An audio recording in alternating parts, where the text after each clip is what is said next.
Unidade 2. Formação das instituições e cotidiano medieval.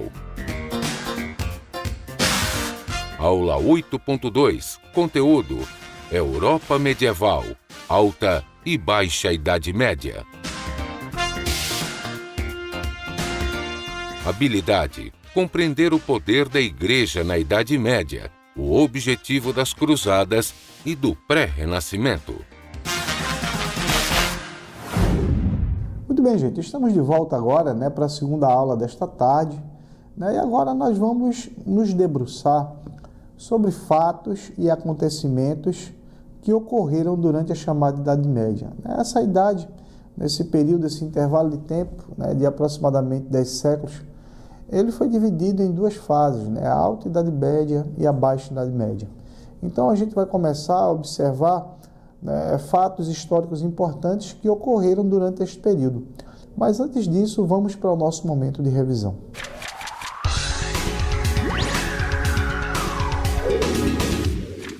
Muito bem, pessoal. Na primeira aula desta tarde, nós acabamos observando o processo de implantação, de criação da chamada Europa pós-romana, com a sociedade do feudalismo.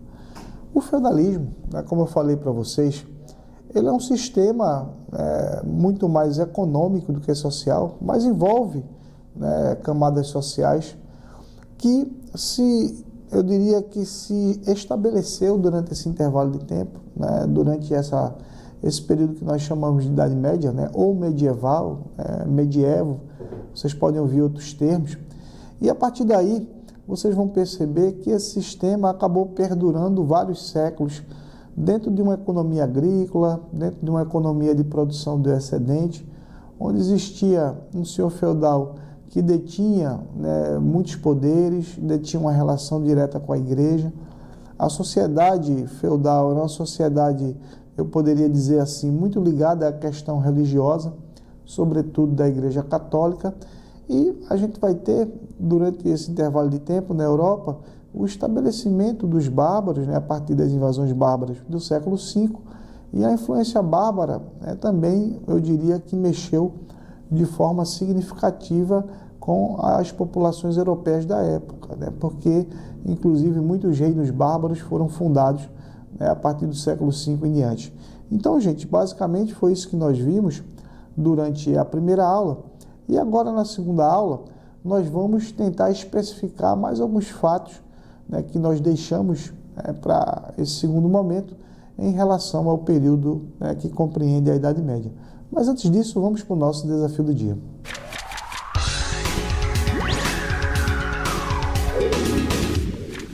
Muito bem, pessoal. Professores presenciais, alunos, comunitários e demais pessoas que estiverem nos assistindo nesse momento. Eu trouxe para vocês a imagem de a análise aí de uma imagem para que vocês possam perceber e fazer uma relação.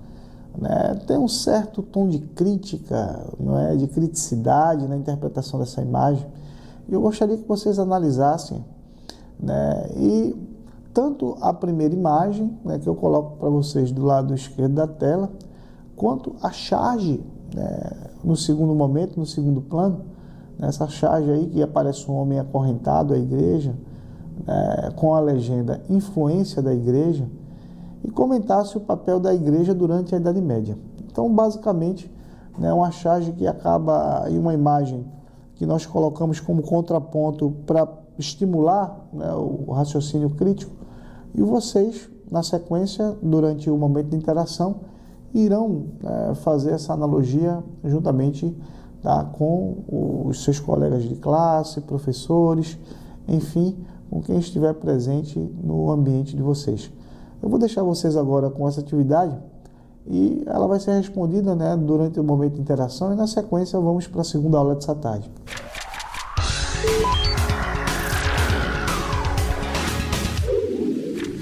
Estamos de volta, pessoal, para darmos continuidade aos assuntos relacionados à história, essa disciplina que a gente está levando de uma maneira bacana, harmoniosa, democrática. Vocês estão participando, tendo a oportunidade de interagir, trocar ideias.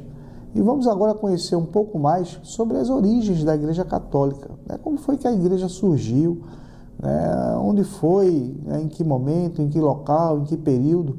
É importante, né, a gente fazer essa relação, porque quando a gente fala de igreja enquanto instituição, enquanto aparelho ideológico de Estado, muitas vezes a gente se pergunta, né, onde ela surgiu, né, o que vai surgir primeiro é a igreja ou é a religião? Vamos tentar colocar, né, essas coisas e responder essas questões. As origens da igreja, elas, né, vão praticamente nos remeter a um período onde, né, o cristianismo vai surgir com muita força, né, que é, logo depois das invasões bárbaras na Itália. Então, o termo igreja, ele vem da palavra grega eclésia, né, que significa assembleia, né, reunião, representando, portanto, uma reunião de homens que compartilham as mesmas ideias e as mesmas práticas. Já o termo católico, né, é interessante, né, a gente sabe agora de onde veio o termo igreja e de onde veio o termo católico. Ele vem no grego, né, também, é um termo, eu coloquei até entre aspas para você ter o conhecimento, né, católicos, grafado dessa forma mesmo, com K, com TH, com K novamente, que significa universal. Então eu pergunto, gente, será, por exemplo, né, que na atualidade, com o advento das religiões neopentecostais, né, a Igreja Universal seria um braço da Igreja Católica? Não. Né? A Igreja Católica tem seus costumes, regras e tradições. A tradução literal do termo católico, né, que é um termo que vem do grego, é que quer dizer, né, que preconiza universal, se nós fôssemos traduzir, né, isso ao pé da letra.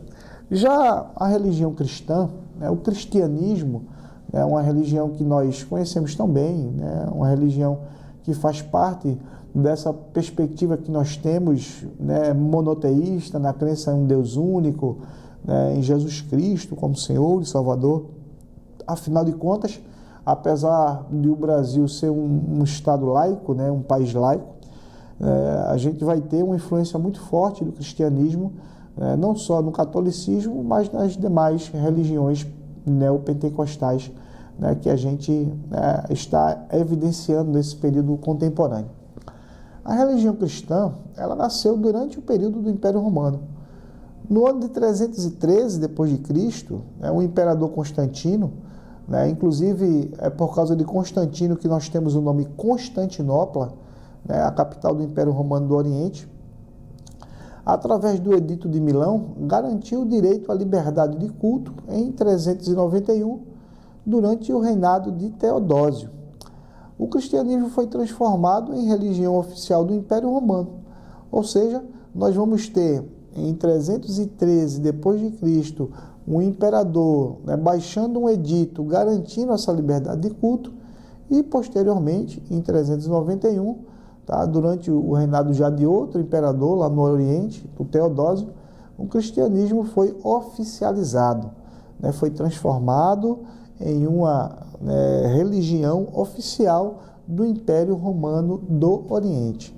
Lembrando, gente, que a gente está falando agora de outro tipo de Império Romano.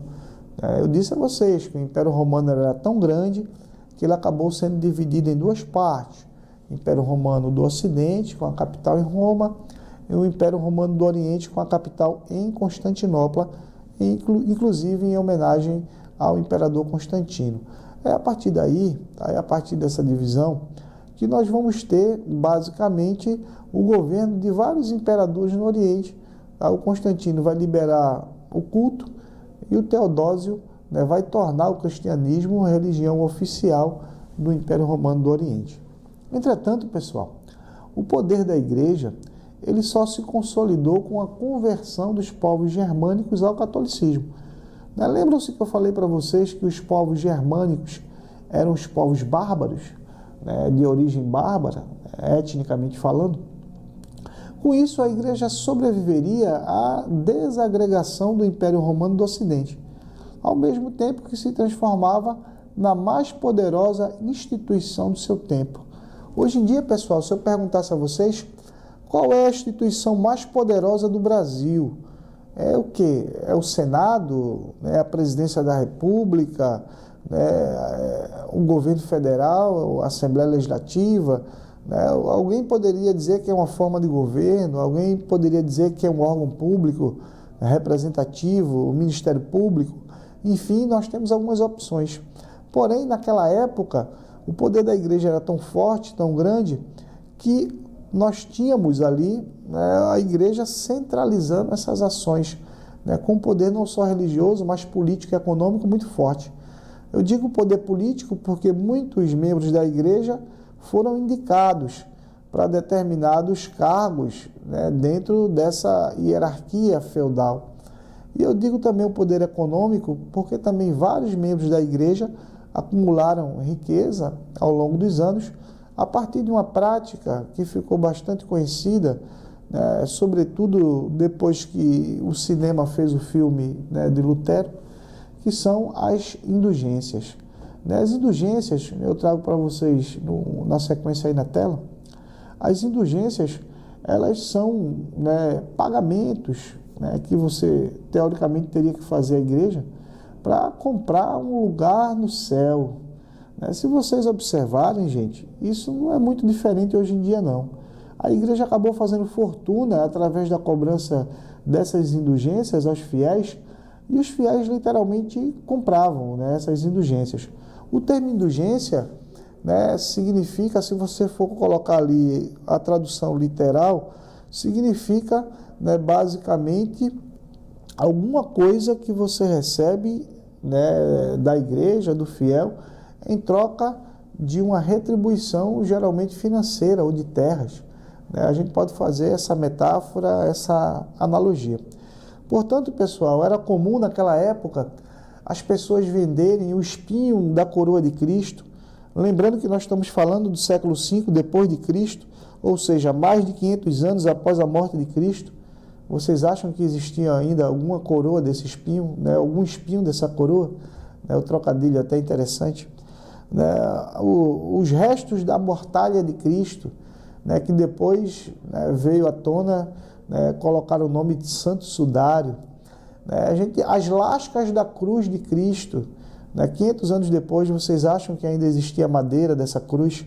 Então, né, basicamente é o que a igreja fazia durante muitos anos, e algumas instituições ainda fazem, né? Vocês podem perceber, eu não vou citar o nome por uma questão de ética, né, mas vocês podem perceber que isso é uma coisa que é feita ainda, né, na atualidade, né, no que a gente caracteriza como contemporaneidade, né, outra fase do olhar historiográfico.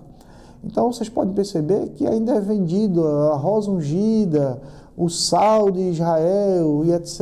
A gente vai ter vários exemplos com o objetivo de enriquecimento ilícito, pessoal, né?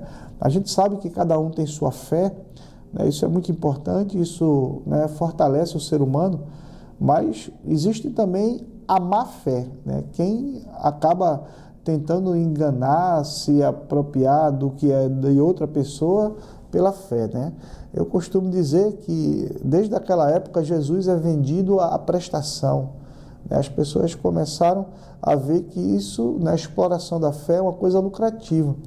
O poder do catolicismo, né, ele esteve intrinsecamente ligado às estruturas do feudalismo, ao afirmar que o que acontece na Terra é a representação da vontade divina, né? Então, a gente sabe que muitos acontecimentos, muitas cenas que a gente acaba presenciando na própria igreja ou através de vídeos, de matérias e de reportagens, apresenta, né, a imagem sempre, né, ou quase sempre, de um líder religioso tentando, de certa forma, demonstrar que possui, né, essa autonomia religiosa que pode interceder pelo fiel diretamente com Deus. Aí na charge, né, uma charge que traz para a gente um bordão que é muito repetido na igreja, saia desse corpo que ele não te pertence.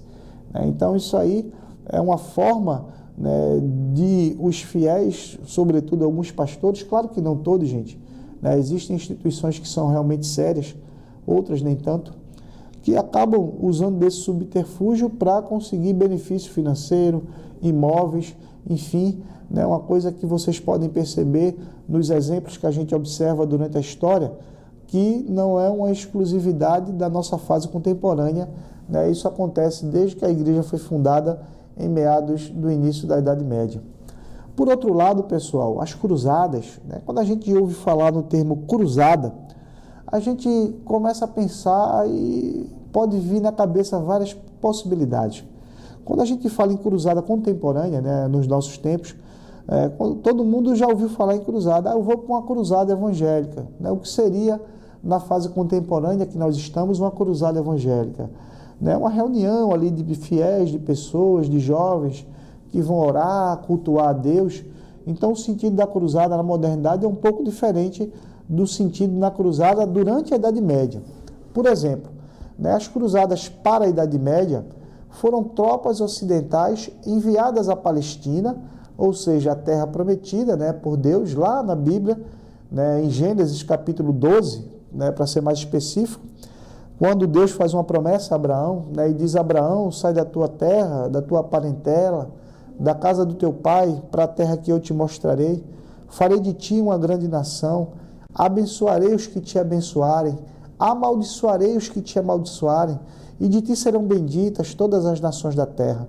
Então, desde o primeiro livro lá, né, do Antigo Testamento, né, que também consta no Pentateuco hebraico, vocês podem perceber que essa terra prometida, né, ou a suposta terra prometida por Deus a Abraão, que foi patriarca do povo hebreu, foi uma terra prometida ao povo de Deus, né, o povo que tinha uma fé monoteísta.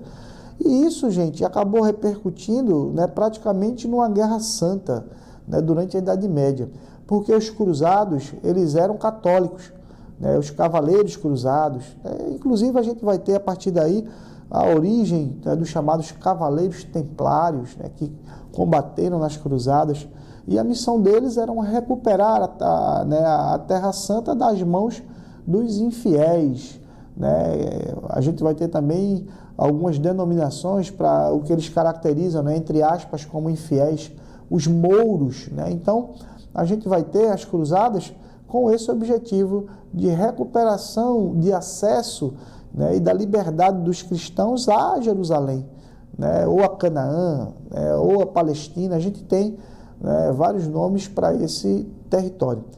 Aí, gente, na sequência, eu trago para vocês um trecho de um filme, né, que justamente fala sobre as cruzadas, para a gente poder ter um entendimento maior. Então, vamos lá.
Muito bem, pessoal, vocês puderam observar, né, um pequeno trecho do filme Cruzadas, né, que mostra justamente o embate dessas tropas, né, católicas com os supostamente infiéis lá que ocuparam a cidade de Jerusalém, né, já no Oriente. E eu trago para vocês na sequência a relação de todas as cruzadas que aconteceram no período medieval. Aí na sequência nós temos uma das primeiras cruzadas, que foi a cruzada popular, ou a chamada cruzada dos mendigos, né, que ela aconteceu no início do século XI, em 1096. Isso não é um dado oficial, gente, né, mas existem relatos. E ela não foi convocada pelo Papa, né? Vocês podem perceber que as cruzadas, elas eram uma intimação do Papa na época, né, o sumo pontífice, o líder da Igreja Católica. E essa primeira cruzada foi uma cruzada de mendigos, né, de pessoas que realmente acreditavam na ideologia da igreja. A primeira cruzada oficial, ela ocorreu entre ali os anos 1096 até 1099, né, durou cerca aproximadamente de 3 anos, né, uma viagem extensa, longa, em busca da Terra Prometida.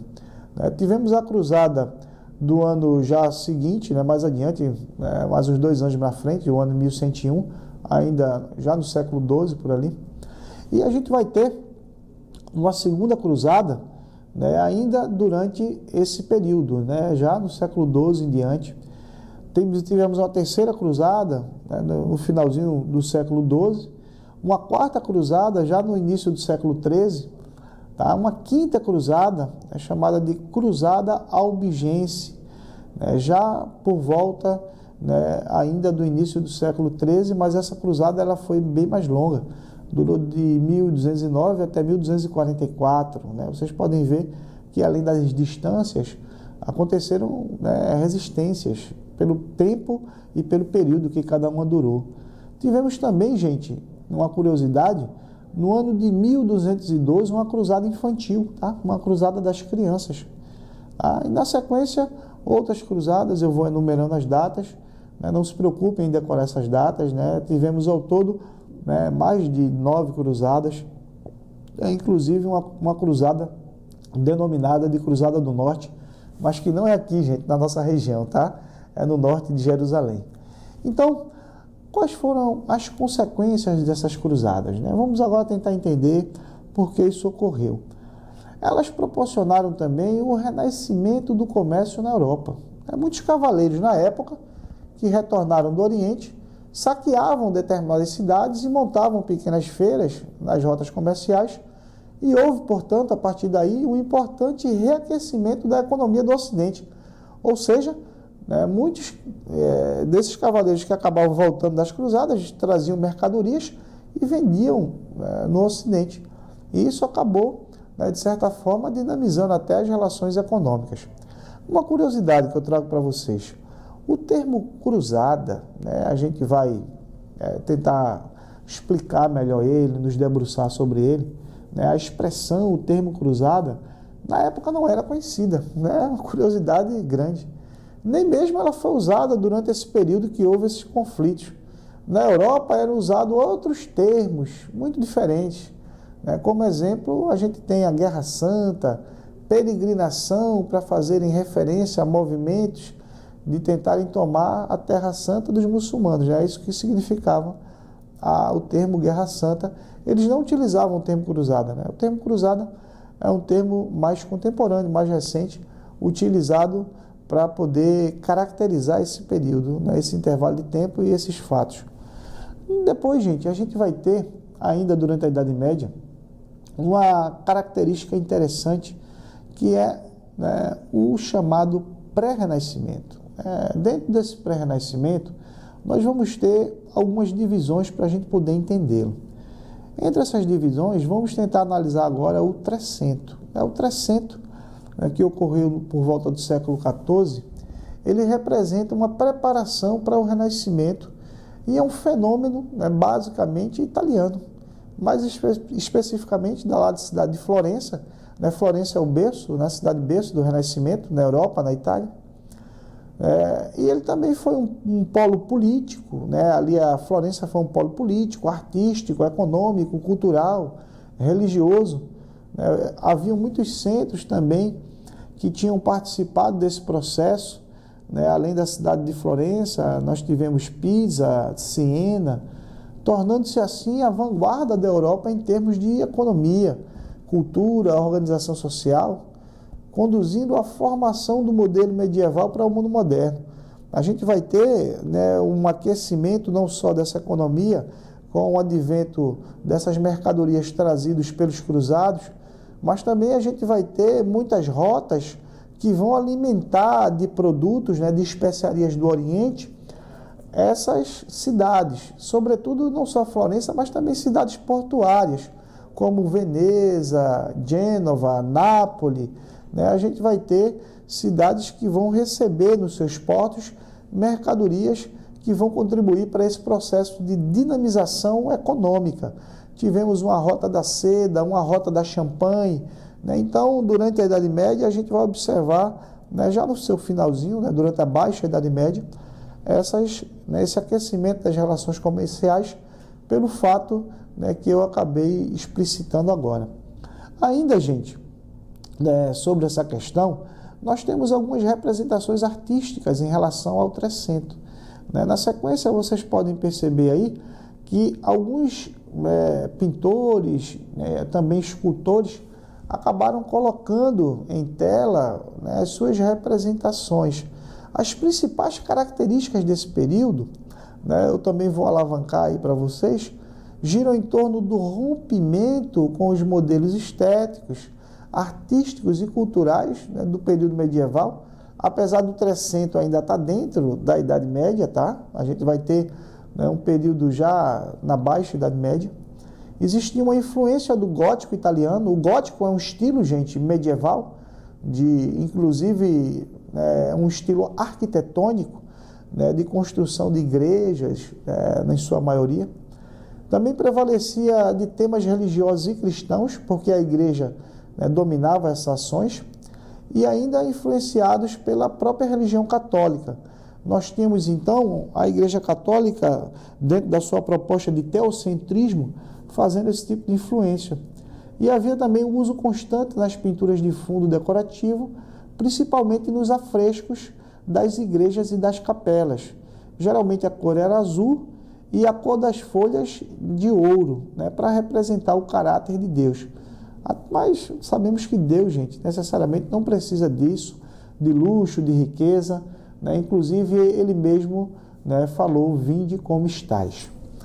Agora, gente, nós temos aí alguns artistas que se destacaram durante, né, esse período, que também a gente pode chamá-lo de pré-renascimento. Também vai ser comum vocês ouvirem esse termo, tá bom? Por exemplo, o Giotto di Bodoni, né, que era um pintor e arquiteto italiano, autor de O Beijo de Judas, que foi uma pintura, a Lamentação e alguns afrescos da capela, né, lá da Padina, que é uma região da Itália.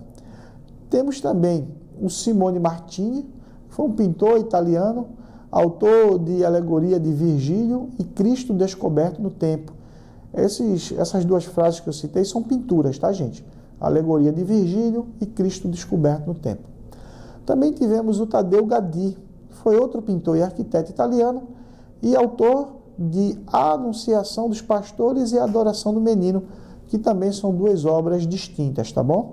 Aí na sequência eu trago, né, a representação das obras desses artistas para que vocês possam conhecê-los. Né? Aí um exemplo da obra do Giotto di Bodini, chamada A Cena da Crucificação de Cristo. Também tivemos outro período, gente, chamado de Quattrocento. É assim mesmo que se escreve, tá? Vou colocar aí na tela na sequência para vocês. Isso já no século XV. Né? E as principais características desse período, elas são uma presença mais forte de aspectos da cultura greco-romana, principalmente o paganismo, né, a mitologia e personagens da literatura clássica. Quando a gente fala estão próximos da cultura greco-romana, é porque grande parte da inspiração do pensamento, né, do Renascimento está envolto nessa questão da volta desses ideais greco-romanos, da valorização do belo, inclusive. Também houve um incentivo e um financiamento a artistas, principalmente por parte dos mecenas.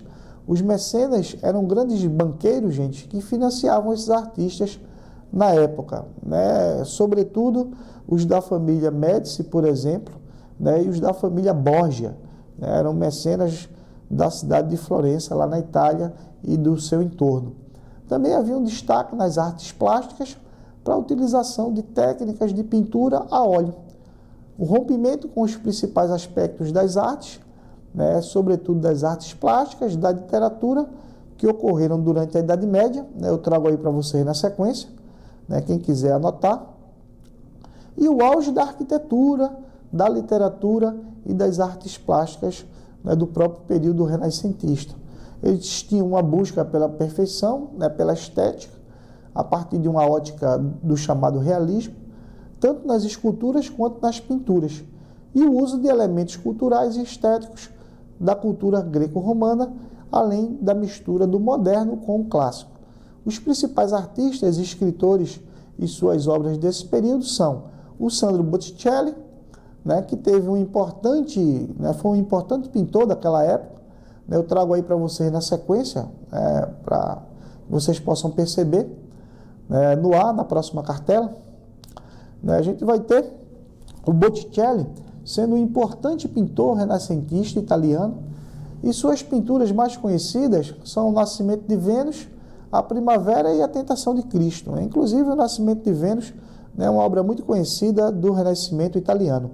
E o Leonardo da Vinci, que foi um dos maiores gênios que a humanidade já produziu, um artista completo do Renascimento cultural. E as suas obras mais importantes, sem dúvida alguma, são a Mona Lisa, a Gioconda, a Última Ceia, e a Madonna das Rochas, também conhecida como a Virgem dos Rochedos. Na sequência eu trago para vocês a foto do Da Vinci, que foi atribuída a ele, e a sua obra mais conhecida, que está lá atualmente no Museu do Louvre, em Paris, a Mona Lisa. Espero, gente, que vocês tenham gostado dessa aula, uma aula cultural, e temos aqui a oportunidade de vermos como ficou a resolução dos desafios do dia. Aquela proposta que geralmente fazemos para vocês no início de cada aula. O primeiro desafio, eu trago para vocês, já está aí na tela, a análise do diálogo de uma charge, para que vocês possam comentá-los e, consequentemente, dizer o que os estrangeiros e como esses estrangeiros eram vistos lá em Roma, sobretudo na época das invasões bárbaras.